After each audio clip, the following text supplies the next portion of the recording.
So good afternoon. I have some very good news to share, but it's going to come at the end of my 10 minutes. So you're going to have to sit through some of the normal pain of recognizing where we're at before I can share the good news of where we can go.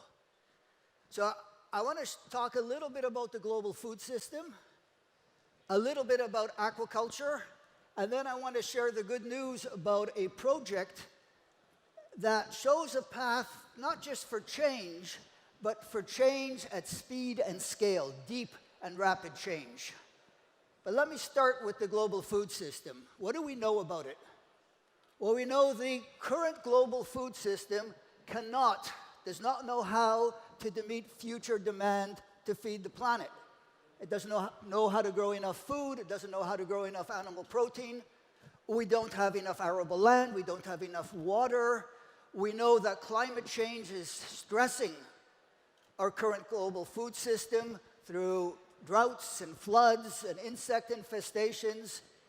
And we know the current food system is stressing the Earth's carrying capacity.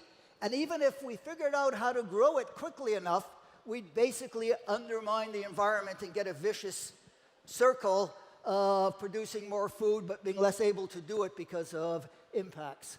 So that's what we know. We also know where the solutions lie. Walk around, talk to people here, go to all the conferences. The solutions are not a mystery. And those solutions which we don't have yet, we know we are capable of finding through innovation and creativity. The problem, the blockage, is not knowing what to do or knowing that we have to do it.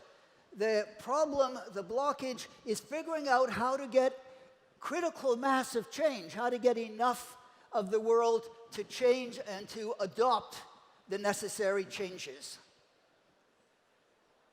Let's switch to aquaculture. What do we know about aquaculture? Well, we know it's going to grow. For better or for worse, terrestrial agriculture will not be able to meet food demands. Our planet is 70% ocean, and that only produces 5% of our food. As the pressure for more food grows and the limits to traditional agriculture become more apparent, people are going to look to the oceans. Of course, wild caught will be part of it, but the wild fishery is already hugely stressed. 70% of the fisheries are either at their limit or close to it. In addition, climate change is going to undermine the ecosystem integrity of the ocean, and so the wild caught will be even less of a solution. And so whether you want to or not, what's going to happen is people are going to start farming more and more fish. We know that. Already in the last 10 years, we've seen a 50% increase, and we haven't hit the critical pressures on the food system yet. What we don't know about aquaculture is whether that increase is going to be part of the solution or add to the problem. If you talk to aquaculture people, we talk about the blue revolution and how it's going to save us all. But we know the green revolution saved us with food, but undermined our planet with greenhouse gases and pollution and destruction of biodiversity. So the blue revolution may produce a lot of food, but will it do it in a way that doesn't undermine the planet? So we know the same thing about the food system and about aquaculture, is that we need change at speed and scale. We need rapid and deep change. And we're not quite certain how to get that amount of change. Having good projects, having brilliant projects, having inspiring projects is terrific. But we're still going to have climate change, biodiversity destruction, and pollution. We're still going to undermine the planet if those are just projects. We'll feel good about ourselves, we'll applaud each other, but if the majority of food production does not change, then the good projects are just exercises in vanity and self-delusion. All right, I said there was going to be good news. And the good news is an experiment we've been trying to get change at speed and scale in aquaculture. So it's called the Global Salmon Initiative, and the Global Salmon Initiative has a bunch of things that I think create a sense of possibility, show a path for other sectors. First of all, it's got scale. It's got more than half of the global farm salmon industry. So we're not talking about a project or somebody doing something cool in Norway or some innovation in Canada. We're talking the entire world's production. Half of it is enrolled. That's scale. It's got ambition. The members of the Global Salmon Initiative have committed to going 100% ASC, Aquaculture Stewardship Council standard. It is the most demanding, environmentally demanding global standard. It's not perfect. It's not everything we want, but it is the most demanding out there. And the people who have signed on to the Global Salmon Initiative have said, that's where we're going to go. That is how we're going to operationalize our ambition. So it's got scale, it's got ambition, it's also got capacity. The Global Salmon Initiative is CEO-driven. That means every company who belongs, their CEO shows up twice a year, and we get 90% attendance at the CEO level, to review progress and to make commitments. They put their commitments to the Global Salmon Initiative as KPIs for their executives. And it also has capacity because they then send their chief technical people, their chief developers, to meetings to find a solution. So this is the private sector saying, we're going to do this, and unleashing the creative genius of the private sector to figure out how to do it. In addition to having ambition and capacity, it also has community. And I can't underline how important community is, because if you're going to do something terribly radical and brave, first of all, you want others to hold your hands. And I know when you think of big global CEOs, holding hands is not the first thing that comes to mind.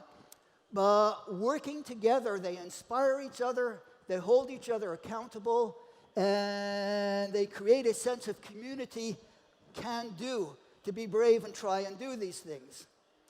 But they also use community by doing pre-competitive sharing of technology. So anybody who belongs to it has to sign a commitment that whenever a company discovers a new technology, figures out a new practice, they will share it for free with every other company around the world. So instead of competing on environmental performance, they are actually driving it forward by sharing environmental performance. And the result has been a huge acceleration of change. Instead of one company finding out this will work and then using it to be better than everybody else, they teach everybody else, and then the whole sector comes up. We've done it in disease control, we've done it in improving feed conversion ratios, we've done it in figuring out how to meet the crazy high standards of the aquaculture stewardship culture. When you come into the meetings and watch these people work, you would think they were all one company, because they are applying their collective brains to finding solutions and sharing the solutions. So we both find them faster and diffuse them faster. It also works through community because we've brought in the feed companies, the farmer companies, and so we use the whole value chain in trying to find solutions. So instead of a feed company saying, this feed will improve feed conversion ratios and trying to sell it to one company, we have all the feed companies running blind trials in all the regions, and then we choose the best and accelerate progress. So, ambition, power, capacity, community. The other thing which the GSI has is truth. Because in order to make progress, you cannot lie to yourself, you cannot lie to the other companies, and you cannot lie to the world. So for every single environmental indicator that has been identified as critical and social indicators, every company publishes on the internet, by company and by region, their performance. In fact, today, was it today or yesterday, at this show, we've released the 6th annual report. No other sector is that transparent. And it creates a momentum. There's something about shining the light on the truth that creates both mutual trust, trust among consumers, but also a bit of self-honesty, because it's easy to get complacent, but not if you have to actually publish the results. And finally, what the GSI has is results. So 6 years ago, there was not one farm on this planet that could meet ASC. We're now at 60% of production. 60%. MSC, FSC, none of the SCs have come anywhere close to that because they haven't used a pre-competitive collaboration model. So the good news, we can get change at speed and scale if we find out how to adopt this model of private sector-driven creative innovation using pre-competitive collaboration and basing it all upon crazy high ambition and transparency. Thank you.